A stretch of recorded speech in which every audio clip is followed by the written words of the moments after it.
A couple of things. A couple of things. A couple of things. A couple of things. A couple of things.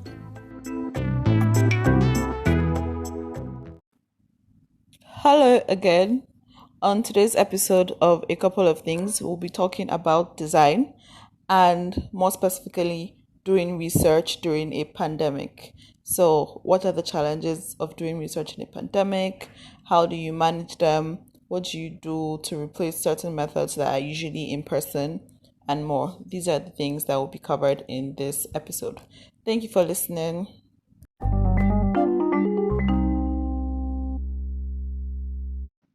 As we know, we are still in the middle of a pandemic, although some people seem to be acting like we're not.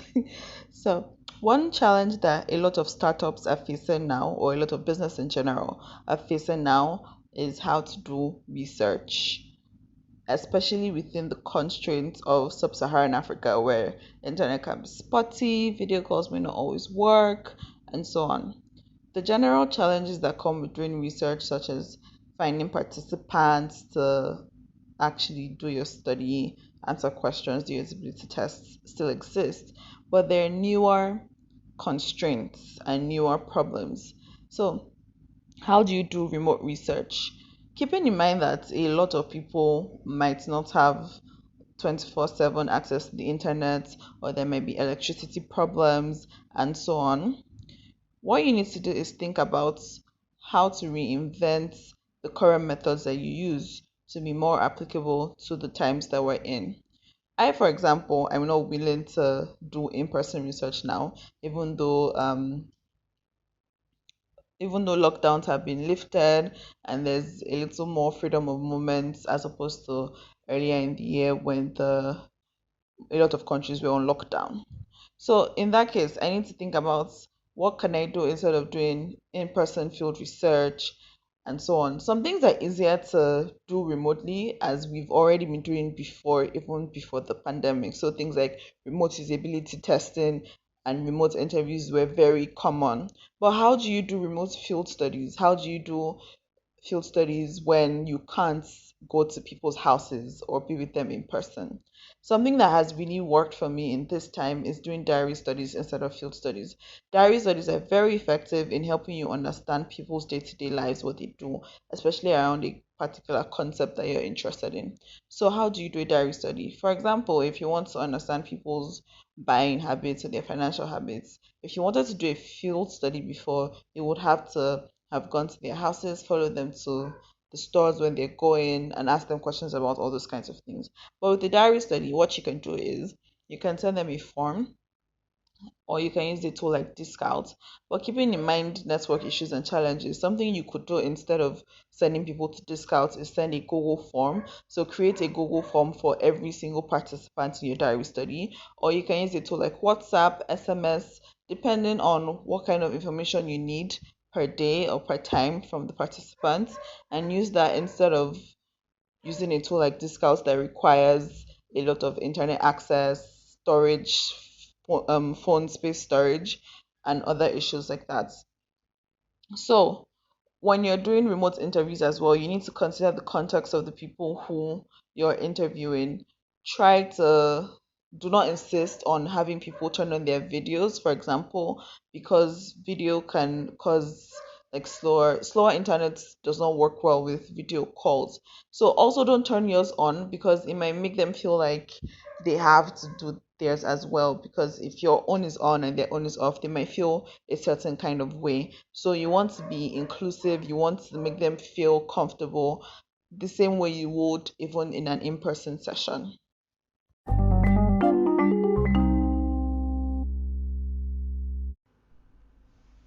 Something else you can do during to do research remotely is surveys. I don't usually recommend surveys for UX research because I think that there tends to be a lot of context lost from doing surveys alone.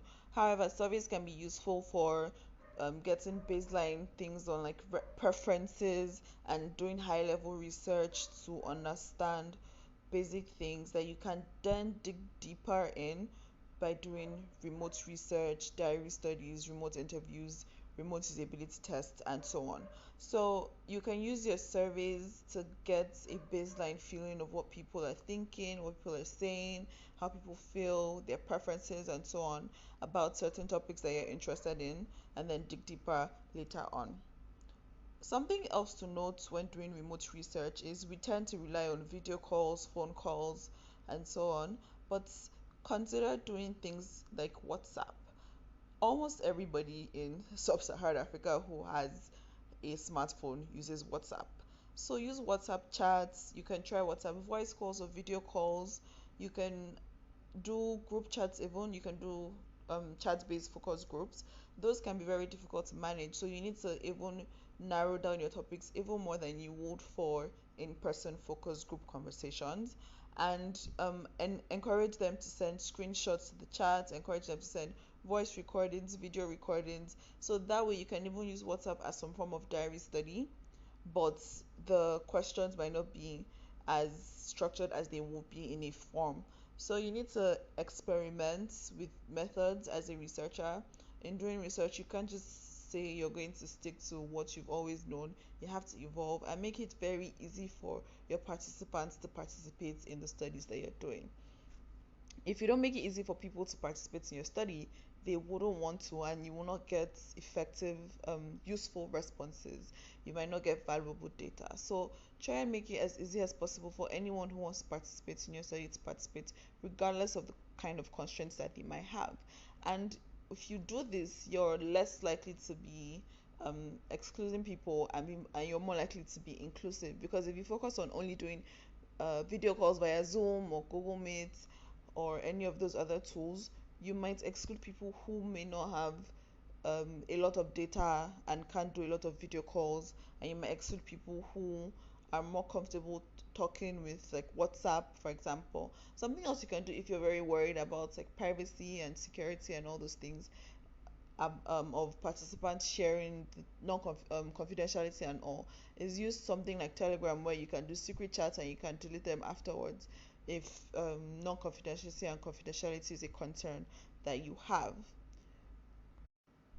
Those are all my tips for doing research in a pandemic. I hope you find this very useful. And if you have any questions, you can always send me a voice message via Anchor or reach out to me on Twitter at Ladetawak. If you enjoyed this episode, please share with anyone who you think will find it useful. Bye bye.